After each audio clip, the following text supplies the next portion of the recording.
began, tens of thousands of people have taken to the streets across the United States, some celebrating. Others protesting the fighting, saying American tax dollars should be spent on people's needs and not on war. WBTV's Dalford Jones was in uptown Charlotte this evening where that was the main message. Organizers and protesters braving the cold temperatures and light rain to make their message clear. They don't want war in Iran. U.S. out of the Middle East! U.S. out of the Middle East! A small crowd with a loud and clear message gathered in First Ward Park Monday evening. No peace! No bomb! No war with Iran! Organizers tell us what's happening in the Middle East does not benefit the American people. It's never the politicians who go fight these wars. It's never the billionaire owners of these weapons manufacturing companies that go fight the wars. It's everyday Americans like you and me that are being sent to fight in these wars. Zach Thomas is a member of the Party for Socialism and Liberation. The group believes the millions and millions of dollars being spent on mass killings abroad should instead be used to fund basic needs like housing, health care, and education.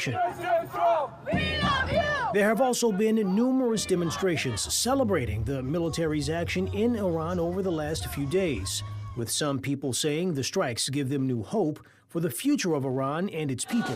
No justice, no peace! We have a $1 trillion war machine that our tax dollars go to. Meanwhile, there are millions of Americans who can't afford health care, who can't afford rent, who can't afford food. I mean, at the State of the Union, Trump bragged about how many Americans got kicked off of SNAP benefits and Medicaid, which is absolutely disgusting. Rock Hill resident and military veteran Shamar Dye says it's of the utmost importance Americans get organized and remind our leaders they serve at the discretion of the people, and U.S. service members should not be dying for the benefit of a chosen few. We didn't lose them for fighting terrorism. We didn't lose them for defending freedom and democracy, honor, courage, and commitment. No, we lost them for Israel. That's what we lost them for Bibi.